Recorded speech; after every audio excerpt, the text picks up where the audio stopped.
di UNESA sendiri. Alhamdulillah kita bisa lolos pendanaan ini, terdanai 12 juta. Jadi ada 2. Kalau Bu Sari kan emang menemani dari awal. Nah, kalau di mentornya ini lebih ke menguji ya sebenarnya. Jadi kayak menguji progres kita tiap bulan tuh gimana gitu. Tim kita ada 5 orang. Yang pertama ada aku, Nova, terus ada Mbak Aul, ada Mbak Indi sama Wiwin. Nah, kita bentuk tim gitu, karena habis gagal gitu kan di PKM, habis tangis-tangis gitu kan. terus gitu. Kayak gitu. Ya udahlah nggak apa-apa gitu. Nah, EcoLife ini kan inovasi sabun dari ekoenzim. Waduh, langsung kayak wah, ekoenzim gimana ya sabun dari ekoenzim tuh kayak nggak Makin aneh, semakin di luar nalar tuh semakin diterima sebenarnya. Ya gitu. Semakin aneh ini sabun dari ekoenzim. Ya gimana kebayanginnya kayak gimana ya, ekoenzim biasanya buat pupuk tanaman lagi. Kita harus cari cutting. Itu adalah pesan Wiwin.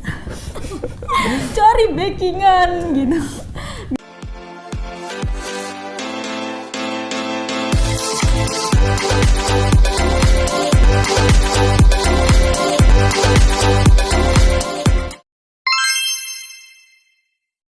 Halo Sobat Bitalk semua, selamat datang di Bitalk, Biologi Talk.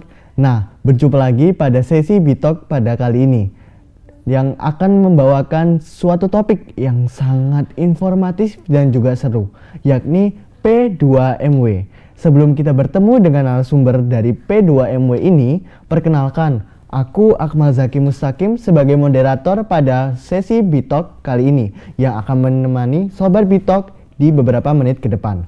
Nah, pada Bitalk kali ini kita tidak tanggung-tanggung untuk mengundang narasumber yang sangat hebat yang memiliki banyak sekali prestasi dan wah banget.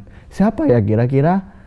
Langsung saja kita sambut Mbak Nova dan Mbak Tias. Halo. Oke, kita mulai perbincangan pada podcast kali ini. Sebelum kita berbincang lebih lanjut, alangkah baiknya kita perkenalan lebih lanjut terhadap narasumber kita, yakni Mbak Yesti dan Mbak Nova. Silahkan. Halo, kenalin aku Yestias Ramadia Hanum. Aku dari kelas PBI 2022 dan di sini aku dari tim P2MW EcoLife. Halo, aku Nova Amelia Putri dari kelas PBI 2022 juga, bersama Yestias di tim EcoLife.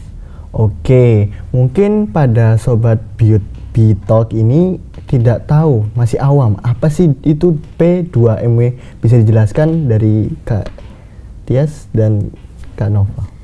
Oke, P2MW secara singkatnya adalah program pembinaan mahasiswa wirausaha, di mana program ini didanai secara nasional oleh Kemendikbudristek melalui 2 tahap seleksi. Yang pertama adalah seleksi internal dari kampus dan yang kedua diseleksi oleh kementerian. Mungkin ada tambahan? Jadi mudahnya tuh P2MW itu mirip PKM tapi kita bergeraknya di bidang wirausaha. Oke, jawaban yang sangat spesifik sekali tentang penjelasan dari P2MW. Nah, dari Sobat Bitalk mungkin pernah mendengar antara P2MW dan PMW. Mungkin dari Kak Yesti bisa menjelaskan perbedaan antara keduanya tadi. Oke, izin menjelaskan kalau P2MW itu tadi ya didanai oleh kementerian. Nah, kalau PMW itu didanai oleh kampus sendiri, jadi programnya Universitas Negeri Surabaya sendiri. Kalau P2MW di sini karena seleksinya secara nasional ya, jadi timnya banyak banget waktu itu yang upload proposal, dan waktu itu seleksi internal yang lolos ada sekitar 20-an, dan diseleksi lagi di tingkat nasional yang lolos sekitar 10 tim di UNESA sendiri. Alhamdulillah kita bisa lolos pendanaan ini, terdanai 12 jutaan ya. Mungkin ada tambahan dari Nova? Mungkin dari aku udah cukup sih kalau untuk perbedaan dari P2MW dan PMW itu tadi. Oke, jawabannya sangat luar biasa dari Mbak Yesti. Dan apa yang membuat Mbak Yesti dan Mbak Nova itu sangat tertarik untuk mengikuti program P2MW ini? Ya, sangat tertariknya sebenarnya nggak sangat tertarik awalnya itu kayak ini mepet ya, mepet banget. Kita daftarnya pun mepet banget karena sebenarnya ini plan B. Ya, Plan B. plan B. Awalnya tuh kita di PKM kan, di PKM ternyata di seleksi internal nggak lolos. Waduh, Bener ya itu banget. pusing ya, pusing karena nggak lolos. Akhirnya yaudahlah, kita langsung pindah haluan. Waktu itu kurang berapa hari? Minggu, ya? 1 Mingguan. minggu ya, 2 minggu. 2 mingguan. Ya 2 mingguan. Mau tutup pendaftarannya. Jadi kita langsung cepet-cepet kita nyari pembina segala macam ya. Nyari judul, Ya, nyari jadi- masalah yang mau dibuat Awalnya kayak topik. nggak merencanakan ini gitu. Ya gitu sih. Oke, terus bagaimana Mbak pertama kali mengetahui tentang program P2MW ini? Oke, awalnya aku di P2MW dulu pernah, tahun lalu udah pernah ikut sama kakak tingkat gitu ya. Jadi di situ sih mulai kenal P2MW apa sih gitu. Awalnya juga kayak apaan ya P2MW gitu, bedanya sampai MW juga apa gitu. Pastinya bingung. Tapi lama kelamaan kayak kita cari-cari, baca-baca di websitenya, terus baca-baca proposalnya ya. Lama-lama tahu juga sih. Mungkin kalau dari Mbak Nova? Mungkin terinspirasi juga waktu itu kita dapat mata kuliah kewirausahaan juga ya. benar. Jadi kita sempat searching, ada PMW yang paling dikenal gitu ya. Terus kita Iya, lanjut cari tuh P2MW ada juga nih dari Kemendikbud Ya kayak ternyata gitu. ini lebih gede lagi gitu ya benar, programnya benar dari banget. Kemendikbud. Dan teman-teman banyak yang kurang tahu soalnya memang informasinya kurang sih ya. Benar. Informasinya pun kurang, jadi lebih ngerti PMW daripada P2MW gitu. Bener banget. Biasanya gitu. Oh, oke, mungkin ada persiapan yang Mbak lakukan sebelum mendaftar ke program P2MW ini? Persiapan karena sangat mendadak ya waktu itu.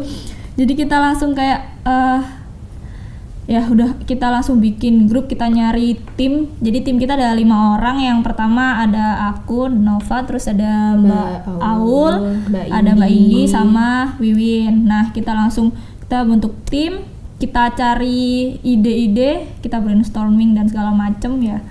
Terus kita hubungi Bu Sari waktu itu untuk jadi dosen pembimbing. Jadi sebenarnya awalnya takut sih kayak, waduh ini belum ada proposal, hubungi Bu Sari gimana ya gitu. Tapi yaudahlah nggak apa-apa gitu, daripada nanti bingung nggak dapet pembimbing yang sesuai gitu.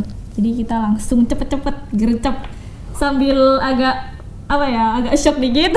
Iya. Karena abis PKM ketelat. Ya, pertama itu fun fact aja, kita Iya. menyiapkan mental dulu Iya, kayak iya. gitu. Karena kita habis gagal gitu kan di PKM. Habis nangis-nangis terus ya, habis itu kayak ya gitu. udahlah nggak apa-apa gitu. Terus kita juga sebenarnya waktu itu kebetulan kan saat ini kita kan bergeraknya di industri kreatif, tepatnya di produk sabun gitu kan. Sebelumnya kita tuh cari judul itu di produk makanan kayak Nah, gitu. bener. Soalnya kita emang biasanya kalau di wirausaha emang gampang makanan ya, kayak bazar Bener. juga. Ya kita udah pas wirausaha kita jualnya juga makanan gitu. Jadi terinspirasi atau inspirasi itu cepet dapat gitu loh. Terus ternyata pas kita store judul ke Bu Sari, kita kayak store berapa ya? Berapa Tiga ide gitu. judul. Beberapa ide, terus Bu Sarinya milih yang Ecolife. Nah, Ecolife ini kan inovasi sabun dari ekoenzim. Waduh, langsung kayak wah ekoenzim gimana ya sabun dari ekoenzim tuh kayak nggak kepikiran, itu kan ide agak gila dikit gitu. Jadi tetap digas aja. Dan kebetulan juga di FMIPA itu icon kita juga ekoenzim Iya, gitu jadi sih. udahlah gitu. Oke, pasti bisa. Oke, jadi kayak mulai aja dulu gitu ya. Iya. Oke, mungkin bisakah Mbak itu menceritakan proses bagaimana seleksi dari P2MW ini dan tantangan yang dihadapi dari seleksi tersebut itu apa? Mungkin seleksi bisa dijelasin sama Yasti. Yang pertama seleksinya dari internal ya. Dari internal ini kita diambil kemarin sekitar 20-an tim. Jadi ada beberapa kategori, ada contohnya ada makanan minuman, terus industri kreatif, ada bisnis digital. Nah, itu kayak per tim tuh per kategori itu diambil 3 tim gitu. Cuman ini kemarin tantangannya adalah yang daftar ternyata banyak banget di luar ekspektasiku gitu. Aku kira yang daftar cuma dikit ya karena nggak terlalu terkenal gitu. Ternyata makanan pun Banyak. yang daftar kayak 80-an lebih gitu. Di industri kreatif juga kayak ada kalau 30-an lebih gitu. Jadi waduh ini saingannya banyak sih. Terus kayak ya udahlah kita coba kita isi proposalnya dengan sebaik mungkin yang kita bisa, dan alhamdulillahnya lolos di internal. Nah lanjut nih, habis lolos di internal ini kita udah nggak bisa ngapa-ngapain lagi, nggak bisa benerin proposalnya kalau misalkan ada kesalahan atau apa. Jadi ya udah tinggal nunggu aja apakah ini lolos di kementerian didanai atau enggak gitu. Soalnya waktu itu sempat problem yang aku ceritain, Apa ya? itu salah ngisi rancangan. Oh. Iya jadi Iya, salah iya. ngisi rancangan di anggarannya. Jadi karena deadline banget Dan mepet. masukin apa sih yang satu-satu itu? Iya, masukin apa namanya, harga per item itu kan satu-satu ya. Jadi proposalnya itu bentuknya kan enggak kayak lembaran kertas terus dikirim gitu, enggak. Jadi kita ngisi di websitenya langsung gitu, jadi satu-satu. Misalkan mau beli bahan bakunya apa gitu, karena di sini sabun ya misalkan beli bahan ekoenzimnya gitu berapa gitu, jadi kita ngisiin harganya satu-satu. Nah pas aku submit, wah lebih 200.000, waduh kaget banget. Lebih dari dananya. lebih dari yang aku ajuin di proposalnya gitu. Pas aku submit di mau deadline itu kayak waduh ini gimana ya, lolos juga, takut banget sih, lumayan. Oke, tadi kan Mbak Maya sempat menyinggung tentang proposal ya. Mungkin ada strategi dari Mbak agar gimana tuh kita membuat proposal, jadi itu proposalnya itu dapat dilirik sama juri-juri gitu. Yang pertama udah pasti kita harus membuat judul yang menarik. Betul. Problemnya tuh menarik juga gitu. Kebetulan kita sendiri tuh ambil di problem yang menarik tuh apa ya? Pengolahan limbah, sampah kulit, kan. ya kulit, jeruk gitu kan. Sampah organik di Indonesia itu kan juga banyak banget kayak gitu. Terus Benar-benar. mungkin bisa ditambahin Gesti? Dari judul, terus habis itu dari kita cari juga yang sesuai sama SDGs. Nah itu kita harus masukin di situ poin-poin SDGs yang mau kita tuju tuh apa aja gitu. Karena kalau udah ada itu berarti kemungkinan kan bisnis kita tuh bagus banget lah untuk mengglobal kayak gitu-gitu, yang menarik lah pokoknya. Terus di situ kalian juga bisa apa lagi ya? Mungkin nanti bakal memperhatikan di strukturnya aja susunan sih. proposalnya. Untuk susun proposalnya nanti bisa baca-baca proposal yang lalu lah biar lebih ngerti ya. Proposal yang lolos tuh gitu cari aja gitu. Oke, mungkin bagaimana cara Mbak mengidentifikasi peluang bisnis yang berpotensi untuk diajukan ke P2MW ini? Mungkin Yestias bisa jawab. Kan dulu nggak, Pak? Jadi yang pertama itu kita lihat urgensinya, terus nih kalau aku bikin produk kayak gini tuh kira-kira menarik nggak sih? Benar. Kita mengangkat kasus ini untuk jadikan usaha tuh menarik nggak sih kira-kira kayak gitu kan? Semakin aneh, semakin di luar nalar tuh semakin Iya, diterima benar. sebenarnya Ya kayak gitu. Semakin aneh, ini sabun dari ekoenzim. Ya gimana kebayanginnya kayak gimana ya, ekoenzim biasanya buat pupuk tanaman lagi. Buat sabun. Ya gitu. Ya lumayan lah gitu kayak Sampah jadi anti duit nih kayak mainstream gitu. Oke, terus mungkin ada elemen-elemen penting yang harus ada dalam proposal ini untuk program P2MW ini. Ada dong. iya, elemen-elemennya secara garis besar tuh mulai dari latar belakang ya. Di latar belakang tuh nanti kamu jelasin kayak jenis usahamu apa aja. Kalau aku kan industri kreatif seni dan budaya, karena di sini kita bikin sabun, cuman kita nggak masuk ke manufaktur ya. Kalau manufaktur kan skala pabrik tuh terlalu gede, itu nanti nggak bisa nge-cover. Terus habis itu nanti di situ ada kayak visi misi, terus tujuan dari usaha kamu tuh apa. Nah, yang selanjutnya ada deskripsi usaha. Nah deskripsi usaha itu ada mulai dari noble purpose, terus kayak mulai dari apa lagi ya? Prospek juga. Prospek, terus kayak targetnya, marketnya tuh Luaran gimana. juga. Terus sampai akhirnya ini rancangan keuangannya itu yang penting banget tuh. Rancangan anggarannya itu harus benar-benar spesifik banget, detail, dan cara bikin produknya ya. Yap, cara Cara bikin produk. produknya tuh harus ada. dan terus realistis banget sampai capaiannya juga harus realistis juga gitu. Bisa nggak sih mencapai keuntungan sekian kayak gitu benar, dalam waktu betul. sekian gitu. Oke, pada P2MW ini kan harus membentuk tim ya. Mungkin dari mbak-mbak bisa kasih tips and trick gimana kita tuh cara membangun tim yang solid di P2MW ini. ya, yang pertama adalah carilah orang yang senasib. Senasib gagal. Kayak kita. Senasib gagal ya waktu itu karena kita bertiga, aku sama Nova sama Wiwin tuh di tim PKM juga. Ya, sama-sama gagal. Terus akhirnya kita ya gimana ya Allah, gimana ini, akhirnya ya udahlah bikin tim lagi kita di P2MW. Kita harus cari cutting, itu adalah pesan Wiwin. Cari backingan gitu biar ada yang nonton gitu kan. Terus alhamdulillah mendapatkan Mbak Aul dan Mbak Indi, terima kasih. Terima kasih Mbak Aul dan Mbak Indi. Terima kasih Mbak. Oke, menyinggung tentang pertim-timan ini ya. Itu gimana motivasi dan semangat dalam tim selama proses seleksi ini? Kita saling bagi tugas juga ya kita saling bagi tugas.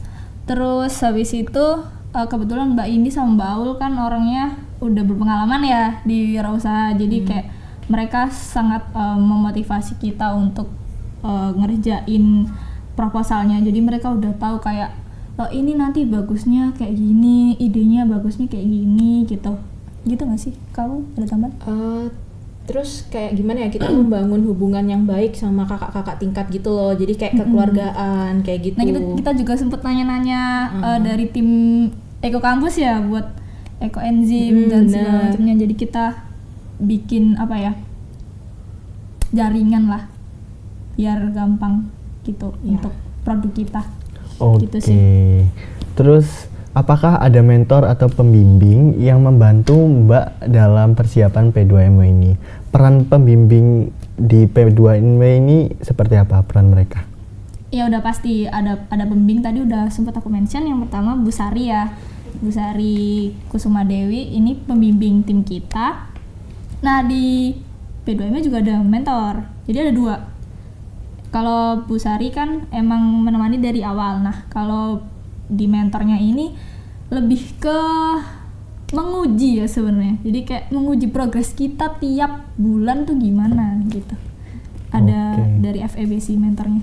Ya, ada Bu Vivi dari FEB sebagai mentor kita. Jadi kita tuh tiap hari melakukan pendampingan kayak gitu, dan itu selalu dinilai tiap progresnya gitu. Jadi kayak nanti kalau udah berprogres tiap hari, nanti ada poinnya. biasanya tanggal 10 sampai 15 tiap bulan itu dicek gitu sama ibunya gitu.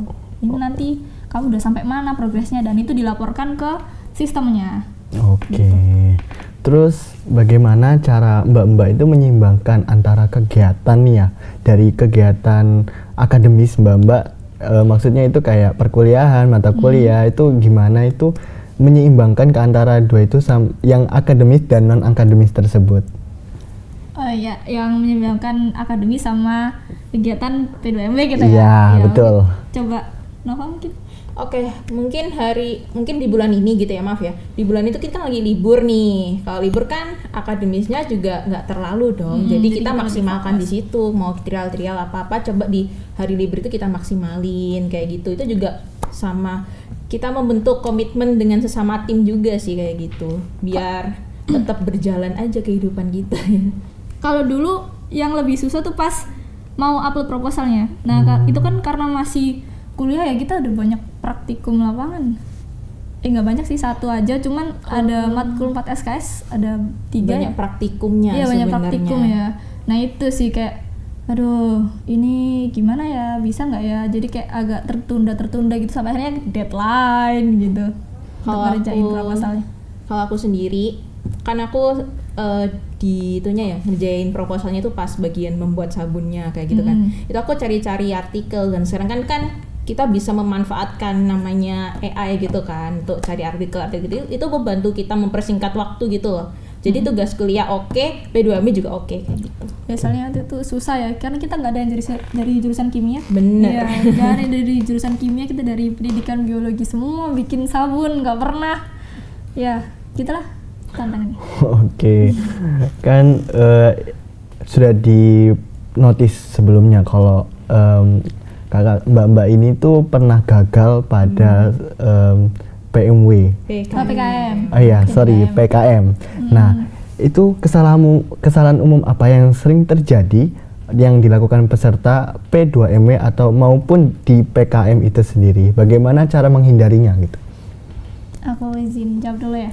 Kalau di PKM tuh kan administratif ya. Jadi biasanya tuh kalau administratifnya gagal, ya udah gagal aja semua gitu. Dari awal pasti gagal banget. Kalau P2MW itu biasanya di rancangan anggaran. Beberapa tim tuh tidak memaksimalkan anggarannya. Kalau di usaha awal itu kan batas maksimal pengajuan dananya adalah 15 juta. Kalau usaha berkembang tuh bisa sampai 20 juta. Nah, tapi biasanya kayak yang aku lihat-lihat dari tim yang lain tuh cuman ngisi 3 juta, 5 juta. Nah, itu kan nggak maksimal untuk pengajuan proposalnya. Jadi itu harus dimaksimalin usaha awal ataupun berkembang. Nah, kalau Nova mungkin ada tambahan? Mungkin lebih ke capaiannya juga diperhatikan kayak gitu. Kalau di P2M itu realistis nggak, sama sih kayak PKM. Terus juga kemenarikan judul kayak gitu sih. Kalau karena ini wirausaha ya, jadi lebih ke produkmu tuh bisa diterima nggak sih di masyarakat gitu. Bisa jadi dijual bisa nggak? dijual nggak, untung nggak gitu. Itu yang lebih penting. Jadi kalau administratifnya nggak terlalu sih, nggak terlalu, karena kita nanti ngisi proposalnya itu langsung di website P2MW gitu. Jadi nggak sistematis banget. Dan karena ini wirausaha, ya benar banget yang dikatain Yasti ya, anggaran. Ya. Pasti anggaran tuh harus benar gitu. Cuan-cuan. Oke, baik. Apakah ada sumber daya atau referensi khusus yang mbak-mbak gunakan untuk mempersiapkan diri? Ini referensinya kayak gimana nih? Mungkin bisa diperjelas. Referensi mungkin dari pengalaman-pengalaman dari orang-orang yang sebelum-sebelumnya atau gimana gitu. Mungkin Yasti? Iya sih, kita ada cari ya gitu, kayak proposal-proposal yang udah lolos nih tahun-tahun sebelumnya itu apa aja, terus kayak gimana mereka cara nulisnya tuh gimana, itu diperhatikan betul. Dan kita juga kita cari referensi jurnal ya. Kalau untuk agensi pasti ya kita carinya di jurnal-jurnal yang resmi ya. Terus ya paling enggak ya sama sih kayak PKM 10 tahun terakhir atau 5 tahun terakhir yang paling bagus kayak gitu. Untuk proposal yang udah lolos itu sebenarnya nggak dihimpun sih, cuman kita nyari aja cutting, jadi pentingnya relasi ya. Kalau mau proposal yang udah lolos nih, bisa mungkin adik-adik bisa nanti chat aja Nova atau aku. Boleh. Oke, untuk sobat-sobat Bitalk yang sangat interest atau tertarik dengan P2MW atau PMK, mungkin bisa mereferensi proposal dari mbak-mbak ini.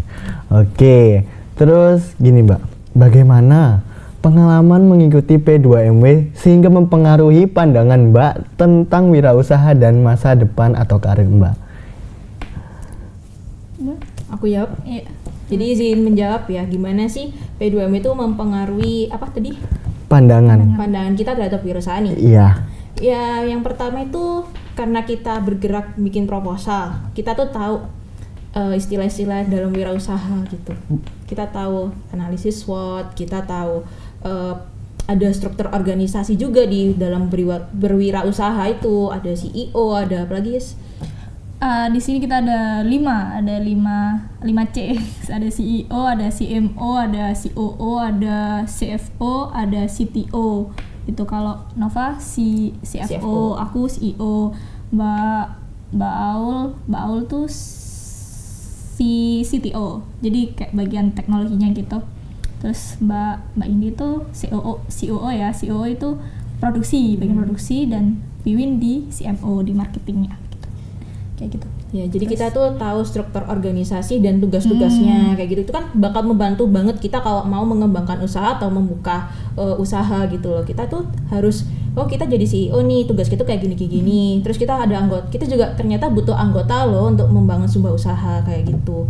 Untuk keuangan, pemasaran, kayak gitu sih. Kita ngerasanya kayak bikin perusahaan yang gede gitu, seakan-akan udah bikin perusahaan yang gede gitu, karena udah ada CEO-nya, udah ada bla bla bla bla gitu kan, kayak wah seakan-akan ini perusahaan gede banget. Jadi memang tujuan dari kementerian juga gitu, kita bikin usaha ini didanai sebanyak itu juga nanti harus berkembangnya bagus gitu, nggak cuman berhenti aja gitu.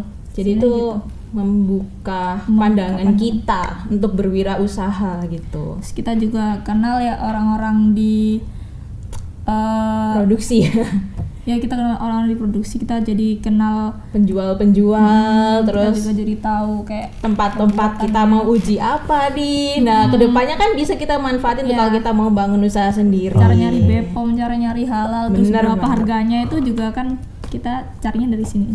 Oke, kita sudah banyak nih bertanya-tanya dan berbincang mengenai P2MW bersama Mbak Tias dan Mbak Nova. Namun sayang sekali sepertinya kita sudah dicukupkan untuk podcast Biotalk kali ini.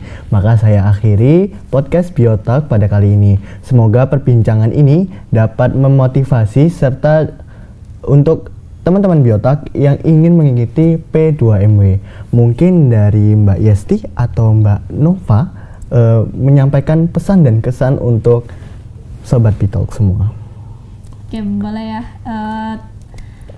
Thank you teman-teman semua yang udah nonton ini. Aku harap buat kalian yang pengen ikut di program pembinaan mahasiswa wirausaha ini bisa terus diniatkan dengan betul gitu. Jadi ini programnya bukan kayak cuman wirausaha gitu, pasti nanti jualan, enggak gitu sih. Jadi ini lebih daripada itu. Kamu akan dapat pengalaman yang banyak banget, akan ngelihat orang-orang di luar sana tuh yang keren-keren banget. Jadi semangat dan jangan takut buat nyoba lah gitu. Kalau dari aku sendiri sih, jangan pernah takut untuk mencoba hal yang belum kalian coba sih. Apalagi kalau aku juga sendiri baru banget join di P2MW. Kayak gitu sih. Mungkin kalau mau join P2MW ya join aja dulu gitu. Oke. Wah, luar biasa sekali. Beri tepuk tangan yang sangat meriah untuk kedua narasumber kita yang telah menyempatkan waktu untuk hadir di podcast Biotalk ini. Nah, untuk Sobat Biotalk semua, terima kasih telah menonton video ini hingga akhir.